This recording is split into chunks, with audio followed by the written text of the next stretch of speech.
হৰিঃ ওম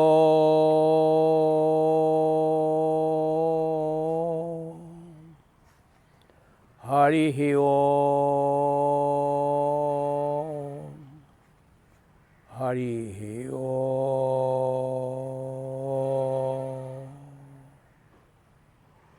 ওম শান্তি শান্তি শান্তিঃ নমো মধুমৰা মথনাৰাম সংসাৰৰ তাপক ৰাউপশাম নমো মধুমৰা মথনাৰাম সংসাৰৰ তাপক ৰাউপশাম সংসাৰৰ তাপক ৰাউপশাম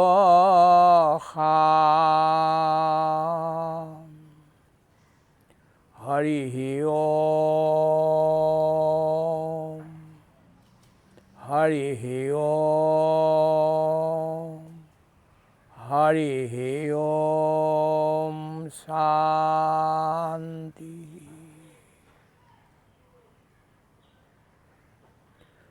সমস্তজনকে সেৱা জনাই আমি ঈশা উপনিষদৰ অষ্টম মন্ত্ৰলৈ আহিছোঁ। সহ পৰিয়গাত শুক্ৰম অকায়ম অব্ৰণম অস্নাবিৰম শুদ্ধম অপাপবিদ্ধম কবিঃ মনীষী পৰিভূঃ স্বয়ম্ভূঃ যথা তথ্যতঃ অർത്থান বিদধাত শাশ্বতীভ্যঃ সমাভ্যঃ।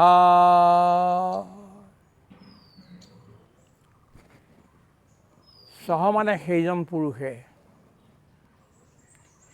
যিজনে আত্মাৰ ওচৰলৈ যাবলৈ বিচাৰিছে বা আত্মজ্ঞ হৈছে, সেইজন তেওঁ কি জানিব লাগিব? পৰিয়গাত জানিব লাগিব শুক্ৰম, আত্মা যে পৰম শক্তিশালী, তেওঁতকৈ যে কোনো পৰম শক্তিশালী নাই। একমেৱ অদ্বিতীয়ম, তেওঁৰ বাহিৰে দ্বিতীয়জন কোনো নাই। তেওঁ কাৰো দ্বিতীয় নহয়, তেওঁ সদায় প্ৰথমত থাকিব। একমেৱ অদ্বিতীয়ম, অত্যন্ত শক্তিশালী। শুক্ৰম অকায়ম, হঠাৎ হাবিৰ পৰা এটা হাতী ওলাই আহিল ডাঙৰ, দেখিলে এটা ব্যাগম জন্তু বা তিমি মাছ যেতিয়া ওপৰলৈ জাপ মাৰে সমুদ্ৰত, বিৰাট কায়ৰ এটা বস্তু, ঠিক তেনেকৈ সৰু সৰু পৰুৱাবিলাক আমি দেখোঁ, উঁইবিলাক দেখোঁ, পৰুৱাবিলাক দেখোঁ, সেইবিলাক সৰু সৰু, তাতকৈ চকুৱে নমনা অত্যন্ত সৰু সৰু জীৱবিলাকো আছে। কিন্তু গোটেইবিলাকে দেহধাৰী। এতিয়া ব্ৰহ্ম বা আত্মা যিটো আপোনাৰ ভিতৰত আছে, অকায়ম, তেওঁৰ শৰীৰ নাই। কিন্তু আমি যে শৰীৰৰ দ্বাৰা তাক দেখি শৰীৰৰূপী এটা বস্তু বিচাৰি যাওঁ, তেতিয়াহ'লে আমি নিৰাশ হ'ম। আত্মাৰ কোনো আকাৰ নাই, কোনো শৰীৰ নাই। অকায়ম অব্ৰণম, শৰীৰ নাই, সেইকাৰণে তাত ব্ৰণৰো সৃষ্টি নাই। কোনো ফোঁহা খজুৱতি বা আমাৰ মুখত যিবিলাক বেলেগ বেলেগ ধৰণৰ ব্ৰণ ওলায় সেইবিলাকো নাই। তেওঁ সম্পূৰ্ণ স্পষ্ট, অকায়ম অস্নাবিৰম, তেওঁৰ স্নায়ুও নাই। যেনেকৈ আমাৰ শৰীৰত অনেক স্নায়ু আছে, অনেকবিলাক শিৰ আছে, টিচু আছে, আত্মাৰ সেইবিলাক একো নাই। শুদ্ধম, অত্যন্ত শুদ্ধ, তাত কোনো অশুদ্ধতা একো দাগেই নাই। চন্দ্ৰত আমি দাগ এটা দেখোঁ পাহাৰবিলাক থকাৰ কাৰণে, কিন্তু এই সূৰ্যতকৈ নিৰ্মল, কোনো দাগ নাই আত্মাত। দাগ দুই প্ৰকাৰ হ'ব পাৰে। এটাটো হ'ল শাৰীৰিক দাগ, শৰীৰত লগা দাগ, বহুতৰ তেনেকুৱা লাগে। দ্বিতীয়টো হ'ল চৰিত্ৰত লগা দাগ, সেইটো মোচাটো বৰ কঠিন। চৰিত্ৰত লগা এই দাগটো এবাৰ লাগি গ'লে তাক আৰু ধুইও শেষ কৰিব নোৱাৰি, সি থাকি যায়। কিন্তু এওঁ তেনেকুৱা নহয়, আত্মা তেনেকুৱা নহয়। শুদ্ধম, বিশুদ্ধতা যিমান পৰিকল্পনা কৰিব পাৰি। আমি গংগা মাতাৰ বিশুদ্ধতাৰ কথা কওঁ। হিমালয়ৰ ওপৰত যি গৌৰী শৃংগ পাহাৰ আছে, শৃংগ আছে, বৰফেৰে আবৃত, সেইটোক আমি বহুত নিষ্কলংক বুলি ভাবোঁ, বহুত সুন্দৰ, অপাপবিদ্ধম। উত্তৰ মেৰুত আৰু দক্ষিণ মেৰুত যিবিলাক সুন্দৰ বৰফ আছে সেইবিলাকো নিষ্কলংকিত, কোনো তাত দাগ নাই। কিন্তু আজিৰ যিটো পৰিস্থিতি, এই পৰিস্থিতিত যি প্ৰদূষণৰ সৃষ্টি হৈছে, মানৱৰ কাৰণে, মানুহৰ অবিবেকৰ কাৰণে গংগা নদীও প্ৰদূষিত হ'বলৈ লৈছে। বা হিমালয়ৰ সেই গৌৰীশংকৰ মাউণ্ট এভাৰেষ্ট, তাতো মানুহে লৈ গৈ বটল আদি প্লাষ্টিকৰ এই বস্তুবিলাক পেলাইছে আৰু সেইবিলাক 100 বছৰ তাত থাকিবলগীয়া হৈছে। এইবিলাকো প্ৰদূষিত হৈছে। কিন্তু আত্মা অকলুষিত, অপ্ৰদূষিত, কোনেও তাক প্ৰদূষণৰ দ্বাৰা দূষিত কৰিব নোৱাৰে। সেইকাৰণে অকলংকিত, অপাপবিদ্ধম, কোনো পাপে তেওঁক পাব নোৱাৰে। আমাৰ জীৱবিলাকক পাপে কেতিয়াবা শৰ মাৰি, শৰ হানি আমাক বিদ্ধ কৰে, থকা সৰকা কৰে। আমি সকলোৱেই ইয়াক ভুগিছোঁ। কিন্তু আত্মা যি আমাৰ ভিতৰত আছে বা বিশ্ব ব্ৰহ্মাণ্ডত পৰমাত্মা হিচাপে আছে, তেওঁ অপাপবিদ্ধম। তেওঁ কেনেকুৱা? কবিহি, তেওঁ কবি। কবি মানে কি? আমি যাক পয়েট বুলি কওঁ, পয়েটতকৈ ওপৰ। হিন্দীত এটা বাক্য আছে, जहाँ नहीं जाता है रवि वहाँ भी पहुँचता है कवि। যলৈ সূৰ্য যাব নোৱাৰে, অসূৰ্য স্পৰ্শা, তালৈও কিন্তু কবি যাব পাৰে। কবিয়ে কি দেখে? অতীতক দেখা পায়, বৰ্তমানক দেখা পায়, আৰু ভৱিষ্যতক দেখা পায়। সেইকাৰণে কবি। আৰু কবিৰো কবি হ'ল আত্মা নিজে। আকাশৰ তলত যিবিলাক ঘটি আছে, আকাশৰ জন্মৰ পৰা এতিয়ালৈকে যিবিলাক ঘটি আছে, সেই গোটেইবিলাক আত্মাই জানে। আকাশৰ সিপাৰে বিয়ণ্ড, তাত যিবিলাক ঘটি আছে সেইটোও জানে। যিবিলাক ঘটিছিল অতীতত সেইবিলাকো জানে, আৰু আগলৈ যিবিলাক ঘটিব সেইবিলাকো জানে। আমি আমাৰ জীৱনৰ বিষয়ে নাজানো। কালিলৈ তো বাদ দিয়ক, আজি অহা মুহূৰ্তত, ভৱিষ্যতৰ মুহূৰ্তত আমাৰ কি হ'ব আমি নাজানো, আমি নেদেখোঁ। আমি বিয়নটো নেদেখোঁ, ভৱিষ্যতো দেখা নাপাওঁ, অতীতটো আমাৰ মনত নৰয়। কিন্তু এওঁ হ'ল কবি, অতীতো জানে, বৰ্তমানো জানে, ভৱিষ্যও জানে, আৰু আগলৈ কি হ'ব সেইটোও জানে। আৰু আমাৰ প্ৰত্যেকৰে অন্তৰৰ ভিতৰত কি কি ভাৱনা আছে, হয়তো আমি নিজেই আমাৰ বহুতবিলাক ভাৱনা বুজি নাপাওঁ, নাজানো, ধৰিব নোৱাৰোঁ। সেইবিলাকো আত্মাই ধৰি পেলাই তেওঁ অন্তৰ্যামী, সেইকাৰণে তেওঁ কবিহি, মনীষী, মনন কৰে। বহুত গভীৰতাৰে জীৱনৰ বিষয়ে, জগতৰ বিষয়ে, সৃষ্টিৰ বিষয়ে, তত্ত্বজ্ঞানৰ বিষয়ে। আটাইতকৈ ডাঙৰ বস্তু হৈছে তত্ত্বজ্ঞান। সেই তত্ত্বজ্ঞানৰ বিষয়েও তেওঁ মনন কৰে, আৰু তেওঁ মননৰ পৰিণতি হিচাপে, ফলস্বৰূপ হিচাপে যিবিলাক ওলায় সেইবিলাকেই জ্ঞান, আৰু সেইবিলাককে বেদো বুলি কোৱা হয়।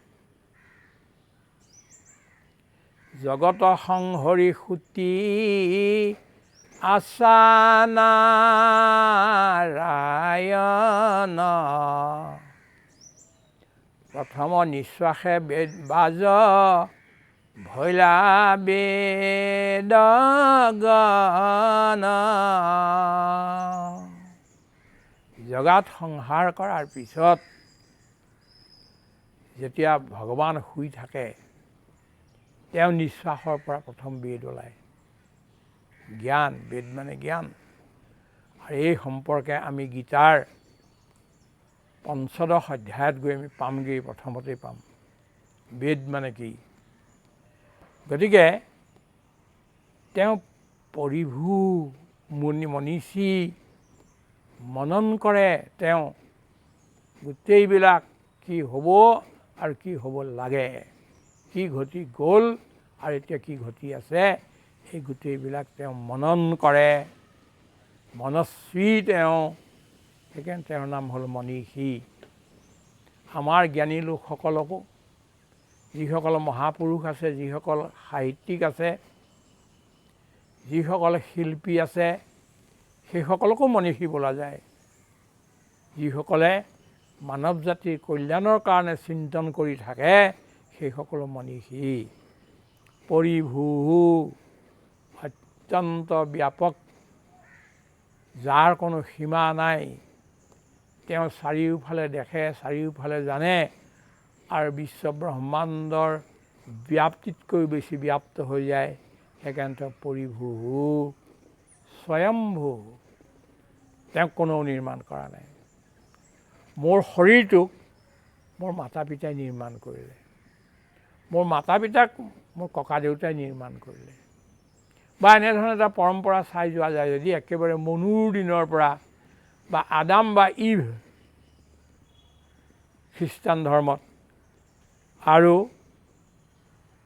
ইছলাম ধৰ্মত আদাম আৰু হাৱা, এইবিলাকৰ পৰাই মানৱৰ সৃষ্টি হ'ল বুলি কয়। মোৰো সৃষ্টি হৈছে, মোৰ পৰা কোনোবা সন্তান হৈছে, সন্তানৰ পৰা সন্তান হ'বগৈ। তাৰ এটা তাৰিখ আছে, নিশ্চিত সময় আছে, ব্যৱস্থা আছে, স্থান আছে। কিন্তু ভগৱান স্বয়ম্ভূ। আমি বিশ্বৰ সকলো বস্তু ভগৱানৰ বা আত্মাৰ বা ব্ৰহ্মাৰ কাৰ্য। ব্ৰহ্মৰ পৰাইহে তেওঁ পৰম কাৰণ হিচাপে থাকি আমাৰবিলাকক স্বজন কৰিছে। এটা হ'ল উপাদান কাৰণ হয়, এটা হ'ল নিমিত্ত কাৰণ। এই যে মাটিৰ ঘৰাটো আছে, তাত দুটা কাৰণ একেলগে গোট খাইছে। এটা হ'ল কুম্হাৰজন, যিজনে ঘৰাটো সাজে, সেইজন। আৰু দ্বিতীয়টো হ'ল কুমাৰেতো আকাশৰ পৰা একো কৰিব নোৱাৰে, তেওঁ মাটি ল'ব লাগিব, মাটি খচিব লাগিব, তাক ঠিক কৰিব লাগিব, সেই মাটিৰ পৰা ঘৰাটোৰ বা টেকেলিটোৰ আকাৰ দিব লাগিব। গতিকে এই মাটি হ'ল উপাদান কাৰণ, মেটেৰিয়েল কজ, আৰু যিজনে কৰিলে কুমাৰজন হ'ল নিমিত্ত কাৰণ, এফিচিয়েণ্ট কজ, চেতন। নিমিত্ত কাৰণটো সদায় চেতন হয় আৰু উপাদান কাৰণটো সদায় অচেতন হয়। অচেতন আৰু চেতন মিলি এক কাৰণ হয়। কিন্তু এই গোটেইবিলাক হ'লেও কিন্তু আমি গোটেই কাৰ্যহে। শেষত গৈ গৈ গৈ গৈ আপুনি যিটো পাবগৈ সেইটো হ'ল ব্ৰহ্ম, যি কাৰো কাৰ্য নহয় কিন্তু সকলোৰে কাৰণ। যথৌৰ্ণ নাভি সৃজতে গৃহণতে চ। পূৰ্ণ নাভি মানে হ'ল মকৰা। মকৰাই যেনেকৈ নিজৰ উদৰৰ পৰাই লেলাউটি উলিয়াই এখন জালৰ নিৰ্মাণ কৰে, তেনেকৈ ভগৱন্তই আত্মাই বা ব্ৰহ্মই নিজৰ পৰাই মেটেৰিয়েলছ উলিয়াই, উপাদান উলিয়াই এই সৃষ্টি নিৰ্মাণ কৰিলে, সৃষ্টি জালখন তৈয়াৰ কৰিলে।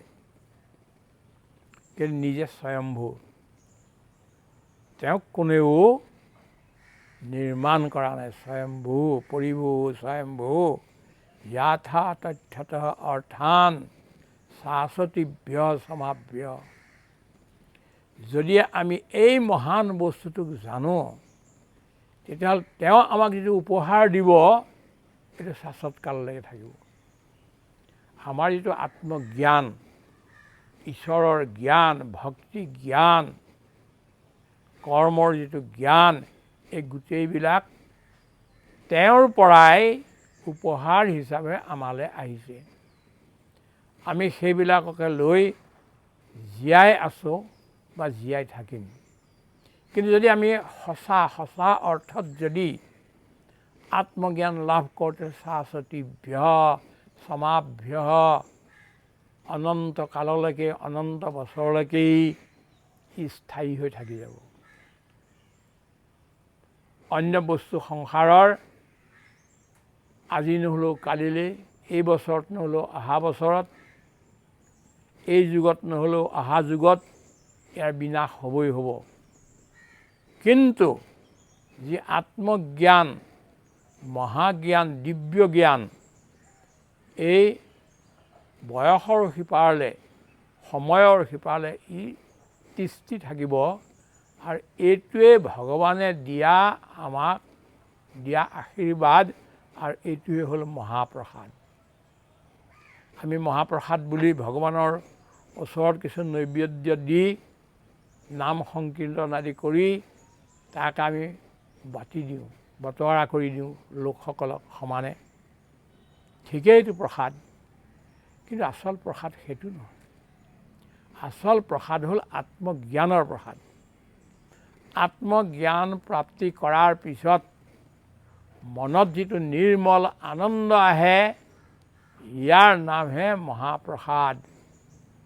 আৰু এই মহাপ্ৰসাদ আমাৰ মৃত্যু হোৱাৰ পিছতো ই থাকিব। আমি মৰিলেও আমি এই সংসাৰৰ পৰা নাযাওঁ, নমৰোঁ। মৰিতে চাহিনা আমি সুন্দৰ ভুৱনে, মানৱাৰ কাছে আমি বাচিবাৰ চাই, কবিগুৰু ৰবীন্দ্ৰনাথে কৈছিল। এই সুন্দৰ ভুৱনখনত আমি মৰিবলৈ নিবিচাৰোঁ, কিন্তু তথাপিতো আমি মৰোঁ। কিন্তু আত্মা নমৰে। আমাৰ যিটো অস্তিত্ব আছে, existence, it does not die, it has no' death. আৰু সেইটো কাৰ লগত থাকিব? মহাপ্ৰসাদ মানে ভগৱানৰ আনন্দত, সন্তুষ্টিত আমাক দিয়া আনন্দ, আমাক দিয়া জ্ঞান, আমাক দিয়া পবিত্ৰতা ইয়াতে থাকিব। যদি থাকে এইটো শাশ্বত কাললৈকে এই প্ৰসাদ, এই পুৰস্কাৰ তিষ্ঠি থাকিব। আৰু আমি সেই পুৰস্কাৰ ভগৱানৰ পৰা ল'বলৈ যাব লাগিব। আমাৰ যিসকল খেলুৱৈ আছে, বহুত মেহনত কৰি অলিম্পিকত খেলে। আমি তেখেতসকলক নমস্কাৰ কৰোঁ, ধন্যবাদ দিওঁ। তেওঁলোকৰ বহুত এটা সাধনা আছে। যিসকল সাহিত্যিক, তেখেতসকলেও বহুত ডাঙৰ সাধনা কৰি সাহিত্য নিৰ্মাণ কৰে। যিসকল বৈজ্ঞানিক, তেওঁলোকেও একোটা একোটা গৱেষণাগাৰত গোটেই জীৱন পাত কৰি দি একোটা একোটা সত্য উলিয়ায়। তেখেতসকলক আমি নমস্কাৰ কৰোঁ। আমাৰ যিসকল শিল্পী আছে, যিসকলে শিলত ভাস্কৰ্য নিৰ্মাণ কৰে, সেইসকলো ধন্যবাদৰ পাত্ৰ। এনেকৈ দেখা যায় যে আমাৰ খেতিয়ক, আমাৰ বনুৱা, আমাৰ যিসকল শিক্ষক, আমাৰ যিসকল শিক্ষাবিদ, এই সকলোৰে সাধনা আছে। এই সাধনাবিলাকক আমি নমস্কাৰ কৰিবই লাগিব। এই সাধনাবিলাকৰ কাৰণেহে মানৱ সমাজখন ইমান দূৰ আগবাঢ়ি গুচি আহিল।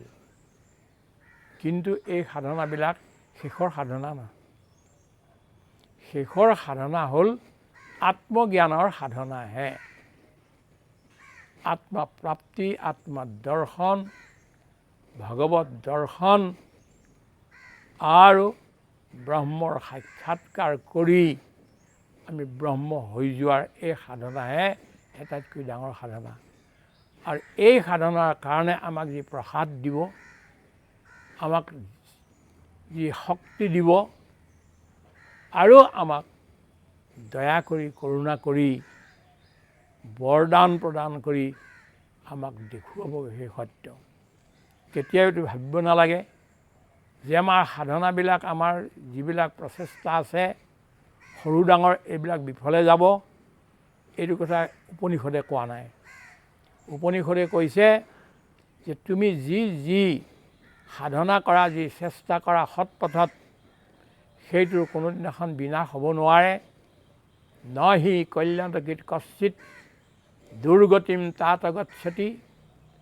এই সংসাৰত আমি যিবিলাক কল্যাণ কৰ্ম কৰোঁ, সৰুৱেই হওক বা ডাঙৰেই হওক, তাৰ কেতিয়াও বিপত্তি হ'ব নোৱাৰে, দুৰ্গতি হ'ব নোৱাৰে। সি কিবা নহয় কিবা লাভ পাবগৈ।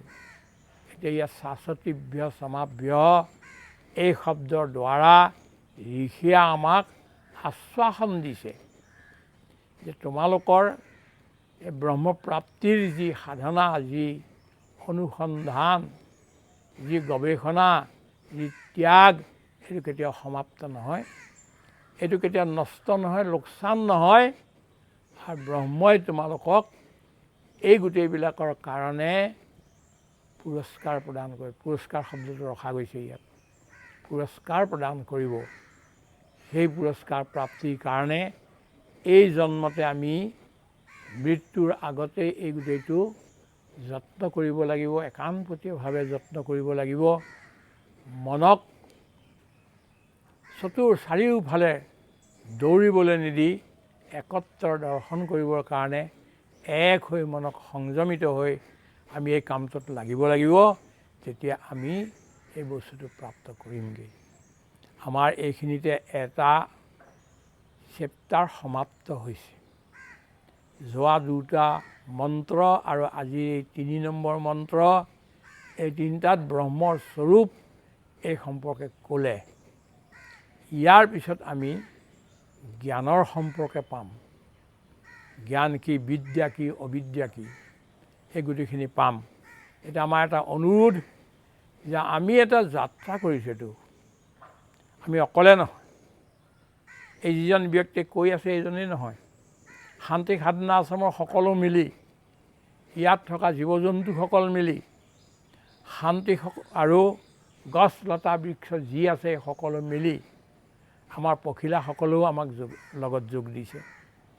আমাৰ এই যিসকল শ্বান মণ্ডলী আছে, মানে কুকুৰ, এইসকলেও বহি এইখিনি শুনি আছে।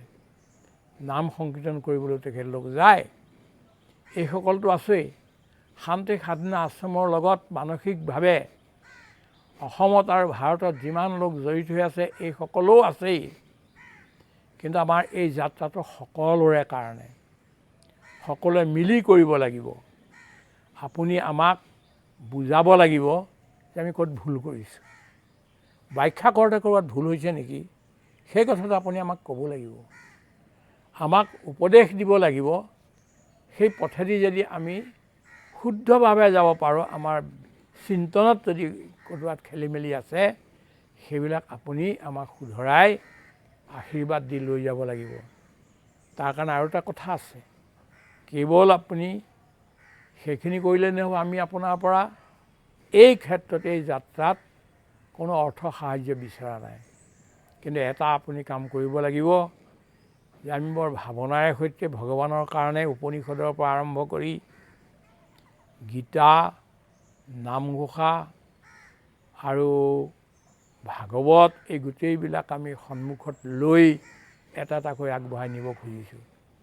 আৰু বেছিকৈ বেছি লোকলৈ যাতে এইখিনি যায়, ভক্তসকলৰ মাজলৈ যায়, সাধকসকলৰ মাজলৈ যায়, মননশীল লোকসকলৰ মাজলৈ যায়, তাৰ কাৰণে আপুনি প্ৰচাৰো কৰিব লাগিব। আৰু আমাৰ যিটো আমি কৈ আছোঁ তাৰে ওচৰতে এটা লিংক এটা আছে, এটা বেল আছে, সেইটো বজাই দি আপুনি ছাবস্ক্ৰাইব কৰিব লাগিব, শ্বেয়াৰ কৰিব লাগিব আৰু আমাক কমেণ্ট দি ভালেই হৈছে নে বেয়াই হৈছে, ক'ত শুধৰাব লাগে, ক'ত ঠিক কৰিব লাগে, এইবিলাক আপুনি আমাক মাৰ্গদৰ্শন কৰি থাকিব লাগিব। তেতিয়াহে আমি এই দীঘলীয়া ৰাস্তাত স্থিৰভাৱে আমি যাব পাৰিম। এইখিনিকে অনুৰোধ জনাই আজি আমি বক্তব্য ইমানতেই সমাপ্ত কৰিছোঁ। হৰি ওম, হৰি ওম, হৰি ওম। ওম তৎসৎ ওম, ওম তৎসৎ ওম, ওম তৎসৎ ওম।